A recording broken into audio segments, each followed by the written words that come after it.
Hi అండి, అందరికీ నమస్కారం. గీతా వెల్నెస్ కిచెన్కి స్వాగతం. నేను గీత. ఈరోజు నేను ఒక మంచి హెల్తీ రెసిపీని చూపించబోతున్నానండి. ఇది పొట్లకాయ పాలతో చేసినటువంటి కూర. ఈ కర్రీని అందరూ తినచ్చండి. ఇది చాలా హెల్తీ అనేటువంటి కర్రీ అనమాట.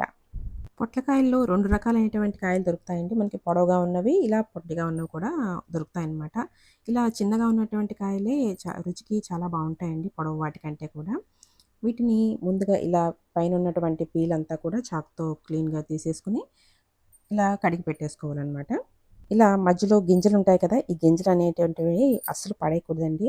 వీటిలో ప్రోటీన్ ఉంటుందంట. ఏ గింజలో అయినా సరే మనకి ప్రోటీన్ అనేది పుష్కలంగా లభిస్తుంది కాబట్టి గింజల్ని పడేయకుండా ఇలా వాటిని కూడా ఇలా పీల్ తీసేసి పైన తోలులా వస్తుందన్నమాట, అది తీసేసి ఇలా చిన్న చిన్న ముక్కలుగా కట్ చేసుకుని వీటిని కూడా పొట్లకాయ ముక్కలతో పాటుగా వేసుకుని వండుకోవచ్చు. ఇలాంటి హెల్తీ రెసిపీస్ కోసం మన ఛానల్ని ఇప్పుడే సబ్స్క్రైబ్ చేసుకుని పక్కనే ఉన్న బెల్ ఐకాన్ని క్లిక్ చేసినట్లయితే నేను ఎప్పుడు ఏ వీడియో అప్లోడ్ చేసినా నోటిఫికేషన్ రూపంలో మీకు వస్తుంది. ఇప్పుడు కర్రీ ప్రిపరేషన్ని చూసేద్దాం. ముందుగా కళాయిలో 4 స్పూన్లంత ఆయిల్ వేస్తున్నానండి. స్పూన్ల లెక్కలో వేసుకుంటే ఆయిల్ మనం కొంచెం తక్కువగా వాడుకోవచ్చు అనమాట. ఎందుకంటే మీరు బాటిల్ ఉంచారనుకోండి కాస్త ఎక్కువే పడిపోతుంది. ఆయిల్ తక్కువ వాడటం హెల్త్కి మంచిదే కదా. ఆయిల్ కొంచెం హీట్ ఎక్కిన తర్వాత అందులో పోపు దినుసులు, సాయమినపప్పు, ఆవాలు, జీలకర్ర, ఎండుమిర్చి, కరివేపాకు వేసుకుని కొద్దిగా తాలింపు వేసుకుందాం. ఈ తాలింపు కాస్త వేగిపోయిన తర్వాత ఇందులో కట్ చేసి పెట్టుకున్నటువంటి 3 పచ్చిమిరపకాయ ముక్కల్ని యాడ్ చేస్తున్నానండి. వీటన్నిటిని ఒక 2 నిమిషాల పాటు వేయించుకున్న తర్వాత చిన్న చిన్న ముక్కలుగా కట్ చేసి పెట్టుకున్నటువంటి పొట్లకాయ ముక్కలన్నిటిని కూడా యాడ్ చేసేసుకోండి. ఇందులో ఉల్లిపాయ లేకుండా చేస్తున్నాం కాబట్టి పూజలప్పుడు కూడా తినచ్చు.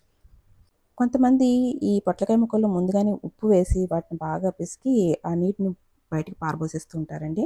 అట్లా అస్సలు చేయకండి. అలా చేసినట్లయితే మనం పోషక విలువల్ని బయటకు పోసేసినట్టే అవుతుంది. ఇప్పుడు ఇందులో 1/2 స్పూన్ పసుపు, 1/2 స్పూన్ ఉప్పు వేసుకుని మంటని మీడియం ఫ్లేమ్లో పెట్టుకుని మధ్య మధ్యలో కలుపుకుంటూ మూత పెట్టుకుని మగ్గించుకోవాలండి. ఇలా ఉప్పు పసుపు వేయడం వల్ల ముక్కలు అనేవి చాలా తొందరగా మగ్గిపోతాయి. మనం ముందుగా ఉప్పు వేసి పిసికి అలా చేయనవసరం లేదనమాట. చూడండి, 5 నిమిషాల తర్వాత ఇలా వాటర్ అంతా బయటకు వచ్చేసినాయి. ఇప్పుడు ఈ వాటర్ అంతటిని కూడా ఎగిరిపోయేంత వరకు బాగా మూత పెట్టి మగ్గించుకోండి. హెల్త్ పరంగా చూసుకుంటే ఈ పొట్లకాయ షుగర్ ఉన్న వాళ్ళకి, టూల్ ప్రాబ్లం ఉన్న వాళ్ళకి, అలాగే లివర్ ఫంక్షన్ చిన్న చిన్న ప్రాబ్లమ్స్ ఉన్నాయి చూడండి, అలాంటి వాళ్ళకి చాలా బాగా పనిచేస్తుందండి. ఇందులో ఎక్కువ శాతంలో fibre, antioxidant, C vitamin ఎక్కువగా ఉండటం వల్ల ఇది హెల్త్కి మంచి బెనిఫిట్స్ని ఇస్తుందన్నమాట. ఇప్పుడు ముక్క మగ్గిపోయిందో లేదో ఒకసారి చెక్ చేసుకుని 2 స్పూన్లంత కారం వేసుకుని 2 నిమిషాల పాటు కారం పచ్చివాసన పోయేంత వరకు వేయించుకోండి. పొట్లకాయలో ఎక్కువ శాతంలో నీరు ఉండటం వల్ల మనం బయట నుంచి ఎక్కువగా నీరు పోయాల్సిన అవసరం లేదు. ఇప్పుడు నేను 1 కప్పు చిక్కటి పాలని యాడ్ చేస్తున్నానండి. ఇలా యాడ్ చేసిన తర్వాత ఒకసారి బాగా కలుపుకొని మూత పెట్టుకుని 5 నిమిషాల పాటు మగ్గించుకుంటే సరిపోతుంది. మనం పాలు పోసి చేస్తున్నాం కాబట్టి ఇందులో విటమిన్ B12 అండ్ అలాగే కాల్షియం కూడా యాడ్ అవుతుందండి. ఎందుకంటే పాలలో ఈ 2 పుష్కలంగా ఉంటాయి కాబట్టి. సో ఇప్పుడు కర్రీ అనేది రెడీ అయిపోయింది. ఒకసారి సాల్ట్ చెక్ చేసుకుని రుచికి సరిపడా సాల్ట్ని కూడా యాడ్ చేసేసుకుందాం. అంతేనండి, చాలా సింపుల్గా ఈ కర్రీ ప్రిపేర్ అయిపోయింది కదా.